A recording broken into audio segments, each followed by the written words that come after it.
Hi guys, Rock and Roll Bride TV here. This is part 3 of the new series with photographer Ali Lovegrove, and today we're going to talk about sustaining your blog and gaining momentum.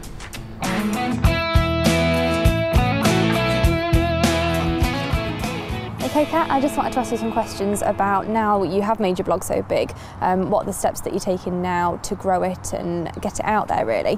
So first of all I wanted to ask what it was, when was it that you realised you wanted to make a career out of wedding blogging?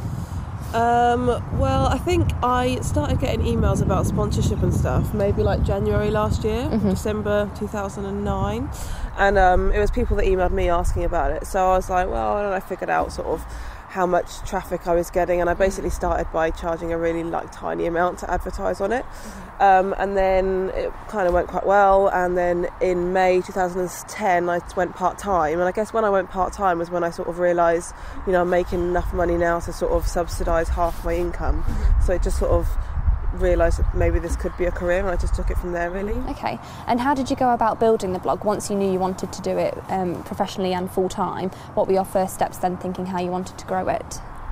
Well, I focused on other avenues actually, because once I'd sort of got, you know, where I thought I was quite, you know, there being a blogger, I started thinking about what else I could do as part of like the whole brand of Rock and Roll Bride. So I started approaching magazines about like working with them. I started attending some networking events to meet other people in the industry, because when I first started blogging, pretty much all the cool weddings were in America, so a lot of the stuff I was blogging was American. And then actually a friend of mine said to me, a photographer friend said, you know, if you want to be making some, you know, good money and focusing, you know, if this is going to be your career, you need to sort of think about the market over here, which is a bit scary at first. I was like, there's no cool weddings over here, but then I guess it was, you know, keeping it local to this country really sort of helped it grow. Now you have made it so big and everyone wants to be on it, how's your working process changed since you were doing it just for yourself and just over in America as well? How has it changed now that you're basing it on weddings all over? Well, with it being more stuff in the UK, there's a lot more sort of real interaction as opposed to it just being online. So I tend to go to stuff a lot more. Like in the past year I've been to various wedding fairs, I've been invited to go and attend them, I've been asked to go and do workshops and talks, I've been asked to write for magazines, so doing stuff outside the blog has been really beneficial as well. Okay, so other than Twitter and Facebook, you've just mentioned a few, but what are the main ways that you promote your blog now? It's still very much Twitter and Facebook. Flickr's another one. If I do a photo shoot or something, then having a couple of the pictures on Flickr linking back to my blog is always a really good way, and then keeping like contact with like your peers. So for me it's other bloggers, whether they're in the UK or in America. A photographer, it might be keeping in contact with other photographers and just sort of networking that way. Okay, and something that we've both read this morning about charging to look at content, how do you feel about that, and is it something that you might do? Well, I couldn't ever say never, never, never, but at the moment my thoughts are that the internet should be free for the end user. That's just my personal opinion. It might not be right, but I think that what makes blogs stand out so much maybe from other sort of media is that the end user doesn't have to pay for it. And I think in terms of being a wedding blogger, I would find it hard to distinguish between what would be chargeable and what would not be.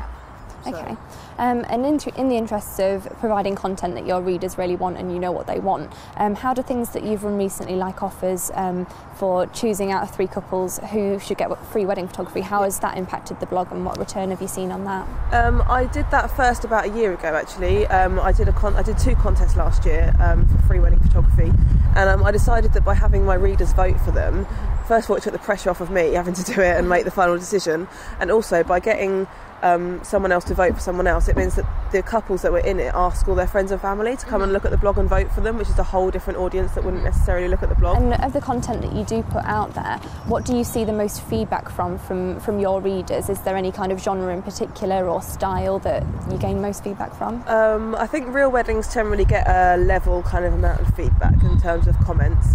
Obviously some of them get a lot more. The really awesome ones are the ones that really seem to hit with the readers to get loads of comments, but personal posts tend to get quite a lot. So I wrote a post once about not being a pushover in your blog, and it was basically saying that I got a lot of big companies, now the blog's got quite popular, wanting free coverage, and why should I be giving this stuff for free? Anyway, one guy left a comment saying, how dare I, you know, everyone, you should be paying me to put your pictures on my blog. And then the whole debate of everyone sort of standing up for me and having their own conflicts in between, you know.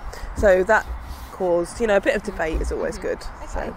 And because you offer so much different type of content, how do you decide what you do? So you have Thursday treats and a Sunday kind of love. Yeah. What was the thinking behind starting them? Why Thursday? Why Sunday? Well, my busiest days have always been Tuesday, Wednesday, just have been, and I wanted to have something on a Thursday to sort of buffer between that busy period and that slightly less busy period at the weekend. And I think having regular posts is good, whether it might be every week or every month, because it gives your viewers something to definitely tune in for. So Thursday treats kind of came from that. And then a Sunday kind of love, basically on the weekends when I went full time, I decided that I wanted to try and give myself weekends off, because that's what normal people do.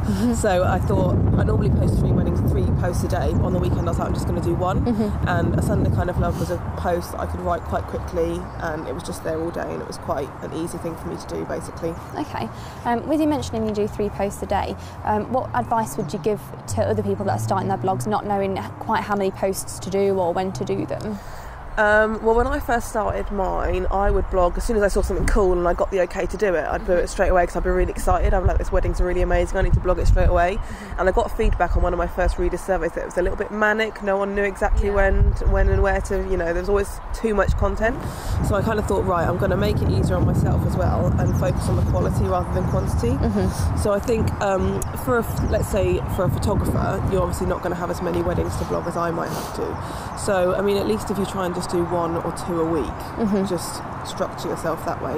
But as long as you keep it regular, no matter what that pattern is, I think it's always going to be beneficial. Okay. For smaller blogs that are looking to make a career out of it and make a living out of it, how would you go about advising them to attract sponsors themselves? Is it something that just becomes, as you're more and more established, that's what happens? Or I think if you're starting a wedding blog yourself, you should actually forget about the sponsors and stuff in the beginning. I mean, I've been doing it for now 3.5 years, and I've been full-time since January, so not very long at all. So I think it's really important to focus on the content and also getting your, you know, the layout of your blog and your branding spot on before you start thinking about charging people to be on it. I think, you need to make sure that you offer them a quality service and a relatively large audience. Because the amount you can charge by getting, say, 1,000 visitors a day is not going to be worth it once you think about tax and the amount of time that goes into it. I think you just have to wait, just be a bit patient. I mean, now there's a lot of new blogs that are really wanting to get popular, which is great, but you just need to realise that it does take time and it's not a race to be number 1 straight away. Okay, that's really great. Thank you very much, Kat. Cool.